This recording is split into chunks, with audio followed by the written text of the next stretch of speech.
Hi guys and welcome to my channel. So a lot of you have asked me about question banks and sample papers.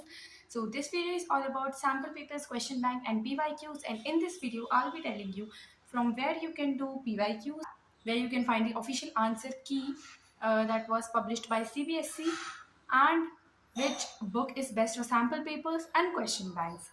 So watch this video till the end. So let me first tell you that you do not need a lot of stuff to practice for boards, for 10th boards. You do not need a lot of question banks, sample papers, freshers, etc. etc. NCRT is basic and you only need NCRT, sample papers and PYQ. So there is no need of question bank, but still if you ask me about question banks, I'll suggest Oswal. जो question bank होते हैं उसमें PYQs ही होते हैं. जो आप PYQs लगाओगे या सैम्पल पेपर्स करोगे तो वो सब क्वेश्चन बैंक में ही आ जाएंगे. ठीक है. बाकी अगर आपको ऐसा है कि लेनी ही है तो I'd suggest Oswal. Now let's talk about PYQ. So there is this app.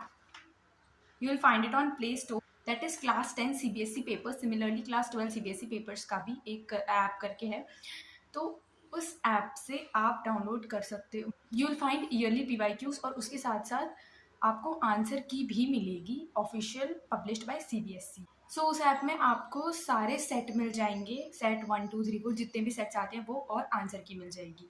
Now मैं आपको ये सजेस्ट करूँगी कि बहुत सारे सेट होंगे तो 3 सेट करना. ठीक है.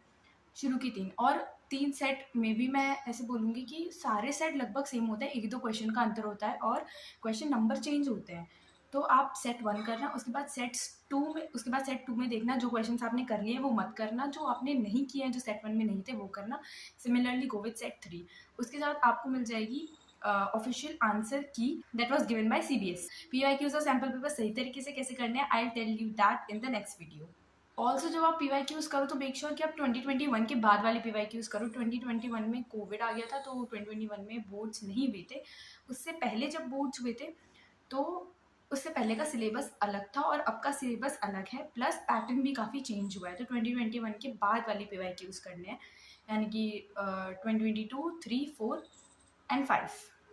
ठीक है. लेकिन अगर कोई ऐसे सब्जेक्ट है जिसमें आपको लग रहा है कि कॉन्फिडेंस अभी भी नहीं आ रहा है तो उस केस में यू कैन गो विद 2018 तक. उसके पहले के मत करना. ठीक है. क्योंकि सिलेबस में बहुत चेंज है, पैटर्न में बहुत चेंज है, तो कोई फ़ायदा नहीं है. ऑल्सो मेक श्योर कि आप सिलेबस भी अच्छे से CBSE की वेबसाइट पे जाके एक बार रीचेक कर लो. ठीक है. क्योंकि कुछ टॉपिक्स डिलीट हो जाते हैं, कुछ मैप्स भी ऊपर नीचे होते रहते हैं. ठीक है. तो एक बार CBSE की ऑफिशियल वेबसाइट पे जाके देख लेना. नाउ बात करें सैम्पल पेपर्स की तो CBSE अपने ऑफिशियल सैम्पल पेपर रिलीज़ करती है.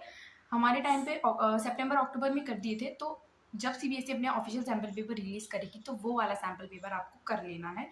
उसके अलावा बाकी जो sample papers I suggest Arihant की बुक.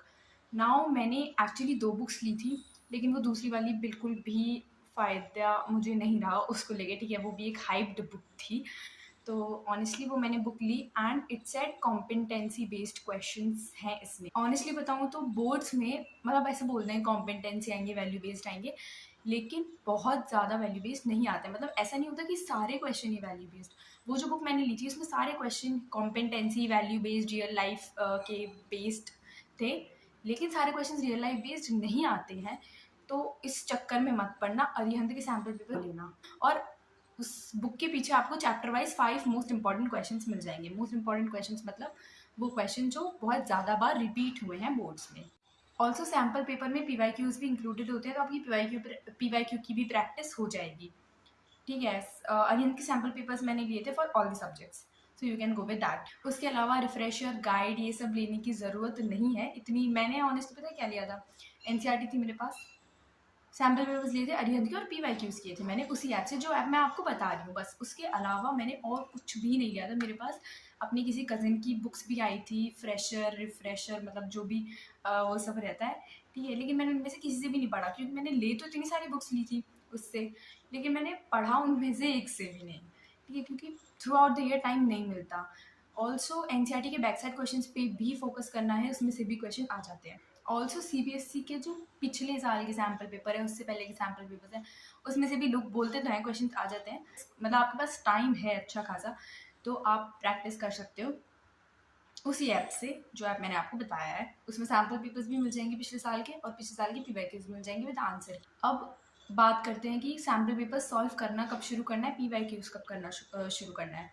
तो देखो, पीवाईक्यूज की अगर मैं बात करूँ तो चैप्टर वाइज अगर आप कर रहे हो तो बहुत अच्छा रहेगा। मतलब अगर आपने चैप्टर 1 कंप्लीट कर लिया है, उसके बैक साइड क्वेश्चन कर लिए हैं, तो अब उसके पीवाईक्यूज लगा लो, ठीक है। या तो आप ऐसे कर लो, लेकिन अब जैसे अगस्त चल रहा है, ख़त्म भी होने वाला है इवन, तो अगर ऐसी बात है कि अभी तक आपने नहीं करे हैं तो कोई बात नहीं है। अब आपको कर लेने हैं पीवाईक्यूज। जैसे आपका सिलेबस ख़त्म हो जाता है या सिलेबस ख़त्म नहीं भी होता है, तो जो जो चैप्टर्स आपने कर लिया उसके पीवाईक्यूज आपको करने हैं। सैम्पल पेपर्स की बात करूँ तो मैंने दिसंबर में स्टार्ट किए थे सैम्पल पेपर सॉल्व करना, मिड दिसंबर तक मैंने शुरू कर दिए थे, लेकिन मैं आपको सजेस्ट करूँगी कि अर्ली नवंबर से शुरू कर देना। हम क्या करते हैं कि इस चीज़ में पड़ जाते हैं कि अभी तक सिलेबस हुआ नहीं तो सैम्पल पेपर्स कैसे कर ले, लेकिन कर लेना। जो जो आपके चैप्टर्स हो गए हैं उसके क्वेश्चंस लगा लेना। मैं इसी चीज़ में रह गई थी कि मेरा अभी तक सिलेबस नहीं हुआ तो मैं अभी कैसे सैम्पल पेपर कर लूँ। फिर मैंने बात मैं दिसंबर में जाके करे, बट जल्दी कर लेना, फ़ायदे में रहोगे। पीवाईक्यू चैप्टर वाइज अगर अब कर रहे हो तो अब कर लो, अगर आपने ले ली है क्वेश्चन बैंक तो कर लो, या फिर आप ऑनलाइन वेबसाइट से भी चैप्टर वाइज निकाल सकते हो। मैंने क्या किया था, स्पेशली इन इंग्लिश मैंने ऐसा किया था कि मेरे इंग्लिश का सिलेबस मेरा सबसे जल्दी हो गया था, तो मैंने chapter wise PYQs most repeated questions निकाले और वो मैं सॉल्व करने लगी। तो ऐसे आपको कर लेना है, या फिर आप बाद में पीवाईक्यूज कर सकते हो, ठीक है। उसके अलावा एक और मैं आपको टिप दूँ तो कोई भी एग्ज़ाम, प्री बोर्ड, ये सब आपको मिस नहीं करना है, क्योंकि प्री बोर्ड में क्या होता है वो आपको पीवाईक्यूज ही देते हैं। पिछले साल का पूरा पेपर छाप के दे देंगे, सैम्पल पेपर पूरा छाप के दे देंगे, तो ऐसे करते हैं। तो आपकी पीवाईक्यू की प्रैक्टिस हो जाएगी प्री बोर्ड्स में भी, इसलिए प्री बोर्ड्स या फिर कोई भी ऐसा टेस्ट एग्जाम वगैरह मिस नहीं करना है। So that's it for today's video. I hope you all find this helpful, and if you do, don't forget to like, share, comment and subscribe to my channel.